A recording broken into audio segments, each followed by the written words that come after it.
Monsieur le député, Monsieur le président de la communauté de Marraine à Tourcoing Sud, Madame la conseillère générale, les maires de Saint-Vincent-de-Tyrosse, Messieurs les maires ou représentants des communes voisines, Madame Legrand, capitaine de la communauté de brigade Souston-Tyrosse, puisque dorénavant nous dépendons depuis le 1er janvier de Souston.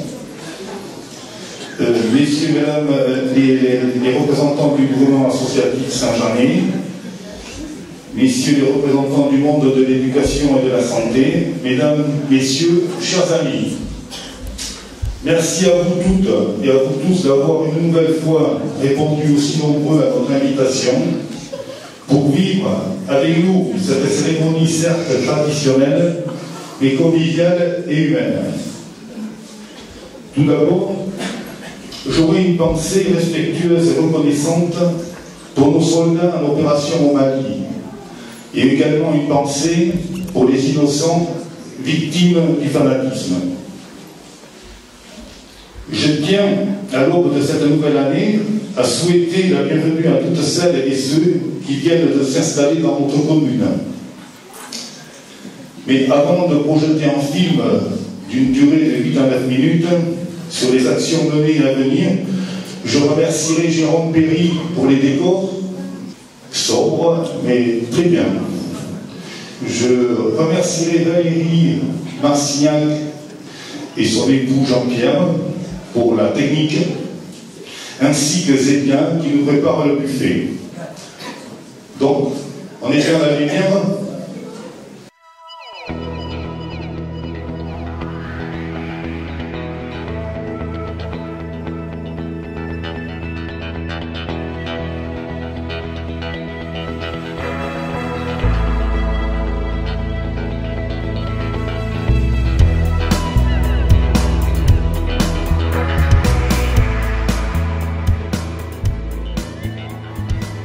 Bonjour, je suis Valérie Stévenin, secrétaire de mairie, et j'assure le service urbanisme, ressources humaines et secrétariat du maire.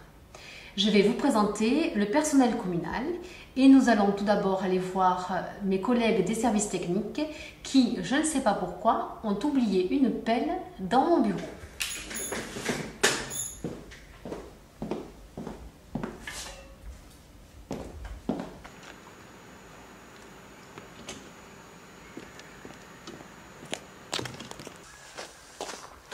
Bon les garçons, je vous ramène une pelle que j'ai trouvée dans mon bureau ce matin. Hein? Très bien, c'est gentil. Bon. Alors, mes collègues du service technique, Patrice Caz, Jean-Didier Lassalle et David Pérez Moreno. On est amené à faire l'entretien en général de la commune, que ce soit bâtiment comme espace vert.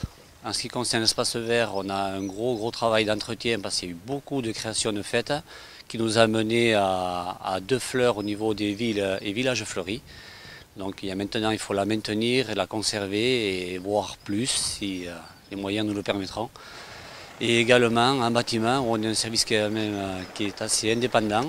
En ce qui concerne les travaux, c'est tout ce qui est finition extérieure et intérieure, et puis ça va du carrelage, on va dire, des fondations à la fêtière, et en passant par la plomberie, l'électricité, tout ce qui est déco et finition intérieure. Les compétences de chacun font qu'on arrive à gérer beaucoup de choses.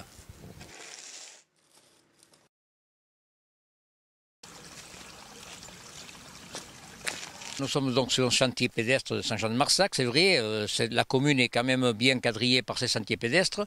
Nous avons environ dans les 12 km de sentiers pédestres à Saint-Jean-de-Marsac qui ont été agencés par le Conseil général et par la commune, financés une partie par le Conseil général, c'est vrai, en tant qu'entretien, et après ce sont les agents communaux qui font le restant. Ces sentiers, voyez-vous, sont très pratiqués, sont agréables, quelques aménagements sont faits de temps en temps. Il est vrai aussi que nous pensons toujours à en faire un petit peu plus, notamment le tour du bourg de Saint-Jean-de-Marsac, puisqu'à l'heure actuelle il est en train de s'agrandir. Nous pratiquerons donc à d'éventuelles remises en question de ces sentiers. Maintenant, je vous présente Florence Lesgourg qui assure le portage de repas sur 4 communes. Elle effectue la boucle Magès, Saint-Jour-de-Marennes, Josse et Saint-Jean-de-Marsac.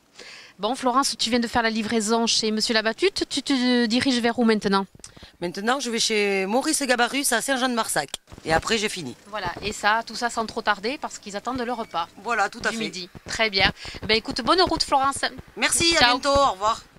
La compétence du portage des repas revient à la communauté de communes Max depuis le 1er septembre 2011 et plusieurs zones ont été définies pour la distribution des repas.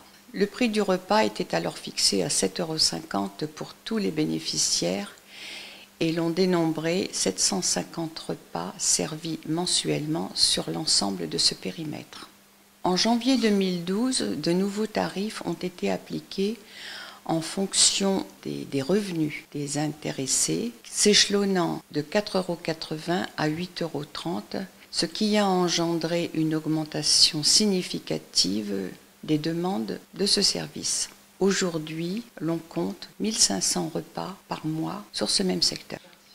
La distribution est assurée par Florence, employée de la commune, et pour cette mise à disposition, Max nous reverse 1,40 € par repas servi en compensation de sa rémunération. Les autres frais inhérents à ce service, entre autres le carburant, l'entretien du véhicule, l'assurance et divers frais, sont répartis entre les 4 communes.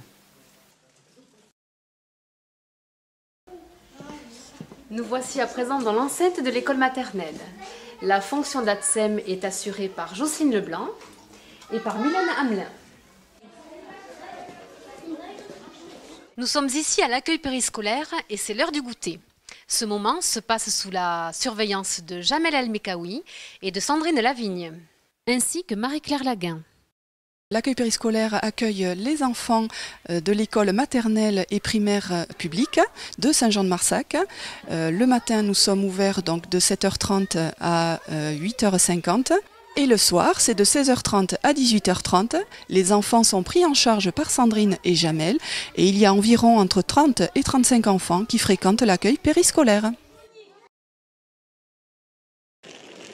Nous avons été dotés d'un tableau numérique interactif par la communauté des communes de Max depuis le mois de décembre 2012. Et c'est un énorme avantage pour les élèves car il y a plein de possibilités que n'offrait pas le tableau noir classique que nous avons dans nos classes également. Au niveau de ces possibilités, nous pouvons avoir très facilement des fonds de cartes pour compléter en géographie. C'est également un avantage pour pouvoir accéder à plein de schémas et faire venir les élèves au tableau pour les compléter, notamment en sciences. Et surtout l'avantage par rapport à un tableau noir qu'on efface tous les soirs, c'est que l'on peut conserver les travaux des élèves, les travaux de recherche en collectif et les réutiliser le lendemain ou quelques semaines plus tard.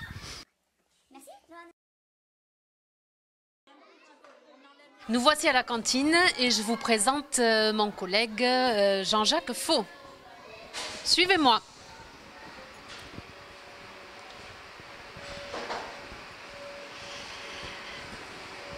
Alors Gigi, qu'est-ce qu'on a au menu aujourd'hui? Alors ce midi nous avons en entrée de la salade alimentale, ensuite du rôti de dinde confit et avec des pommes fantômes et en dessert des yaourts.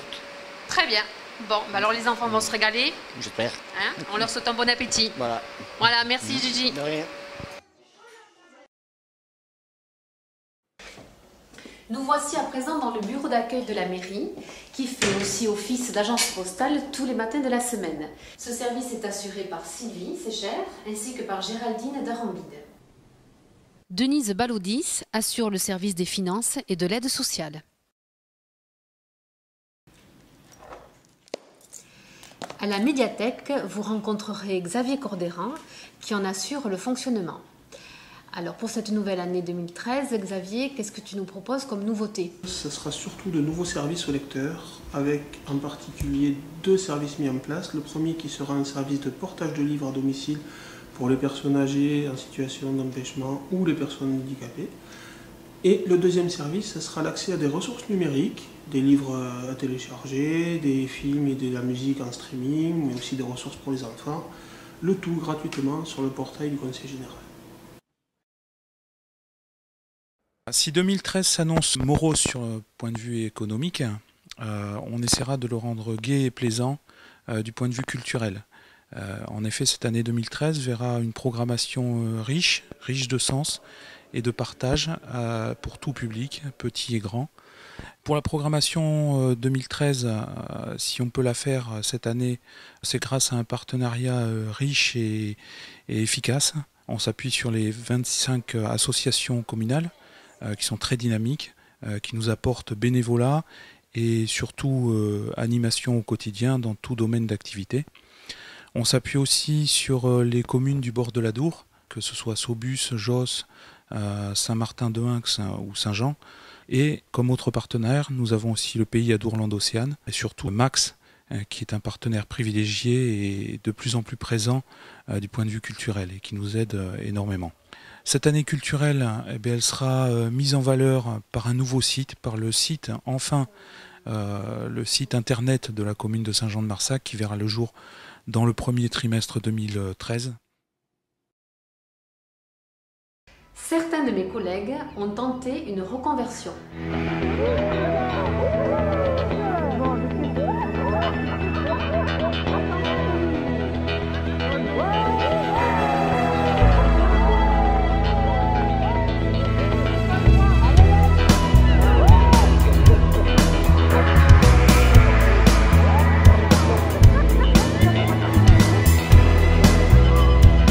Finalement, ils vont rester parmi nous.